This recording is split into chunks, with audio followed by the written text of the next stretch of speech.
The book of Acts, chapter 23, beginning at verse 23.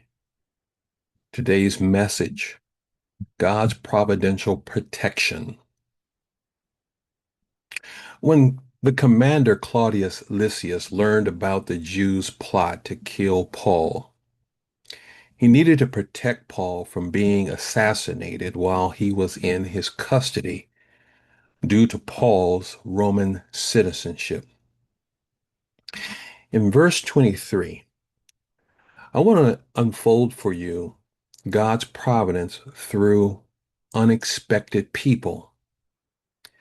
For in verse 23, we're told that the commander summoned two centurions and said, "Get 200 soldiers ready with 70 cavalry and 200 spearmen to go to Caesarea at the third hour, that being 9 o'clock at night.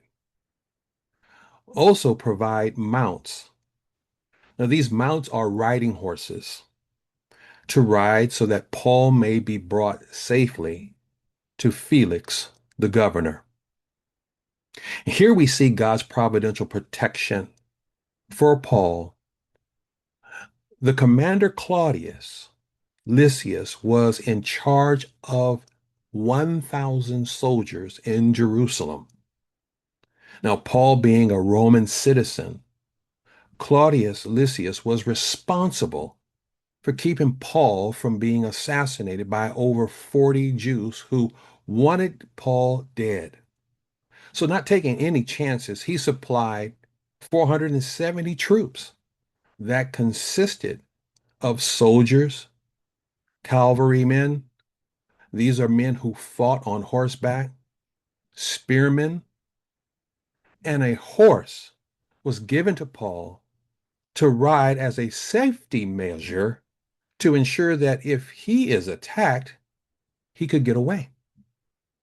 The troop of soldiers were to protect Paul while traveling over 60 miles at night from Jerusalem to Caesarea until he was brought safely to Felix, the governor. God's providential protection was working behind the scenes all along, using unexpected people to save Paul's life from being assassinated by his enemies. I want to encourage you by reminding you that God's providential protection is working behind the scenes in your life, and you can trust Him even during the hardest times you are facing. God is guiding your path through unexpected people, and He's using unconventional means to help you in your time of need.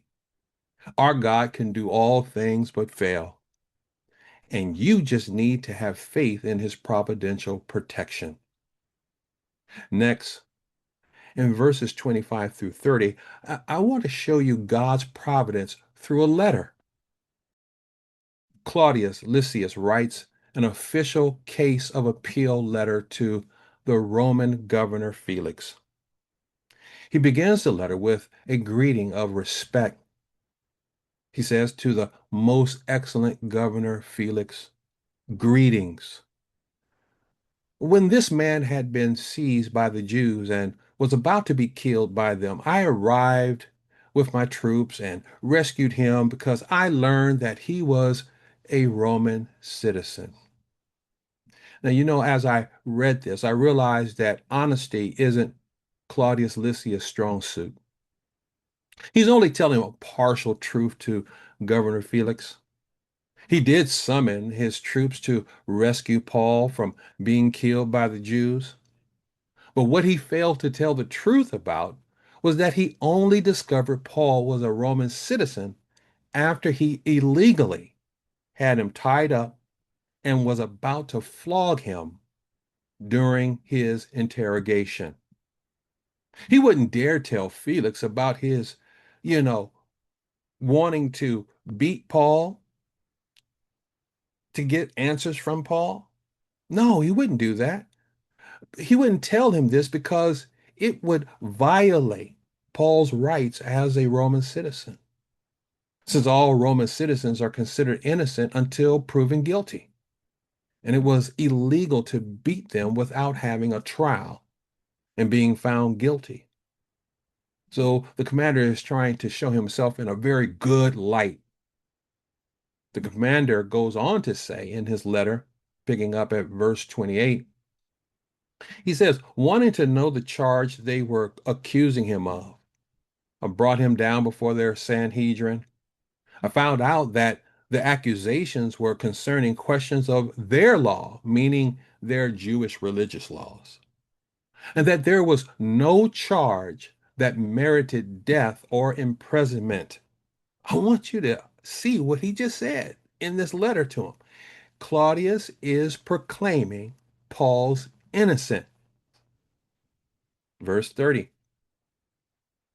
When I was informed that there was a plot against the man, I sent him to you right away. I also ordered his accusers to state their case against him in your presence. Verse 31. So the soldiers took Paul during the night and brought him to Antipatris. And as they were ordered, now Antipatris was a military fortress that was built by Herod the Great. And it was about 35 to 40 miles from Jerusalem. And it was a good stopping point for these soldiers to rest. Now, picking up at verse 32, it says that the next day the soldiers returned to the barracks, allowing the cavalry to go on with who? Paul. When these men entered Caesarea, they had delivered the letter to the governor, and they also presented Paul to him. And after he read it, he asked what province he was from. Why did Felix ask this question? I'm glad you asked. Felix needed to know if Paul was legally from his jurisdiction to try his case. And once he learned he was from Cilicia, he said, I will give you a hearing whenever your accusers also get here. He ordered that he be kept under guard in Herod's palace. You have heard this saying once before. God moves in mysterious ways. God's providence is shown through a letter written by a powerful Gentile commander who professed Paul's innocence to a more powerful Roman governor. Governor Felix was known for his cruelty. Now, this letter was written to secure Paul's safety until his trial in Rome. Well, let me just open this up to you. And I want you to see the beauty of this narrative. This narrative I read to you today highlights God's providential protection and also shows that God's providence is meant to fulfill his own purpose.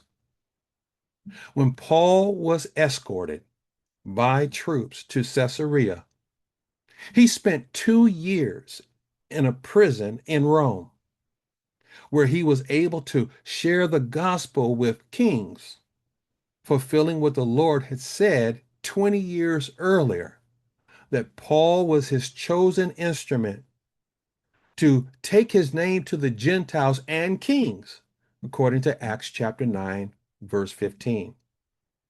Paul was also told by the Lord while sitting in the barracks in Jerusalem to take courage.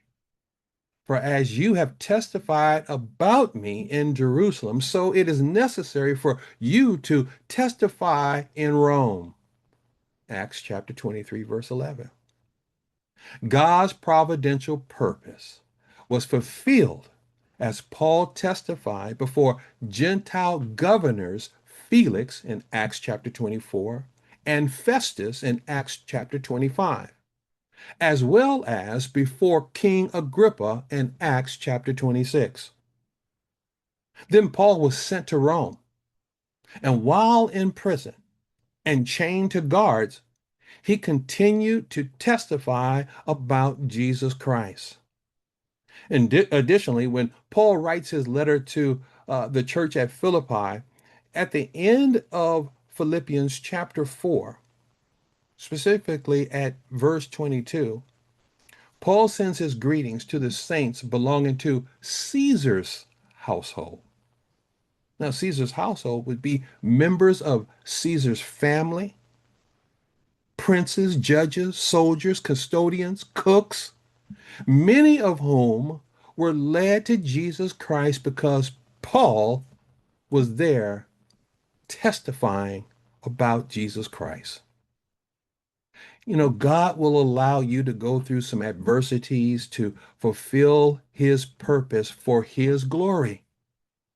Your adversity will give you the advantage to testify to others about how good God is, how God has comforted you through the loss of a loved one, how God has given you his grace and mercy during an illness, giving you strength and joy through your dark and weary days, made a way out of no way when bills were due or when you were out of work. How God held you together when your life seemed to be falling apart, and how God stood by you when close friends left you. And through every trial and tribulation, God never left you nor forsake you. Through it all, God's providential protection has taken care of you to fulfill his purpose and for his glory. When the commander Claudius Lysias learned about the Jews' plot to kill Paul, he began to move in ways that was unexpected. Paul was a Roman citizen. He needed to be protected. But listen, God was at work in all of this. Lysias, Lysias rather, he was protecting Paul, but it was God who was moving and orchestrating all of this to save Paul's life. God will protect us. He will hold us together when it seems as though our life is falling apart. God will stand by us when close friends leave us. And through every trial and through every tribulation, God has never left you, or has he ever forsaken you. He has been right there. When trouble comes, God doesn't run. When trouble comes, God knew the trouble before the trouble ever entered into your life. And he was behind the scenes, orchestrating, guiding, putting his plan into motion to protect you. Nothing comes to a surprise to our God. God's providential protection will and has taken care of us. Oh, yes, it has. I know I have a witness. And you have seen God's providential protection in your own life.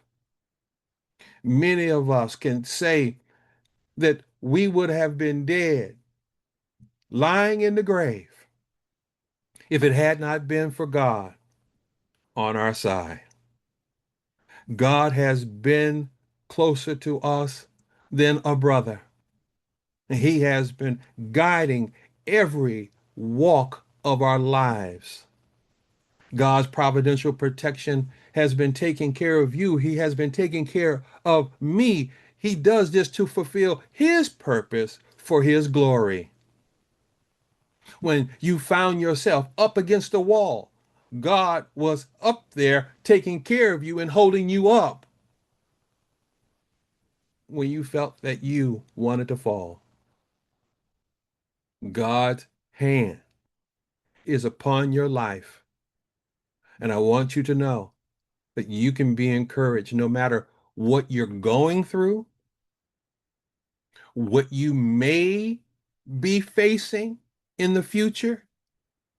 that God's providential protection is at work to ensure that you will get the help that you desperately need. That's our message on today.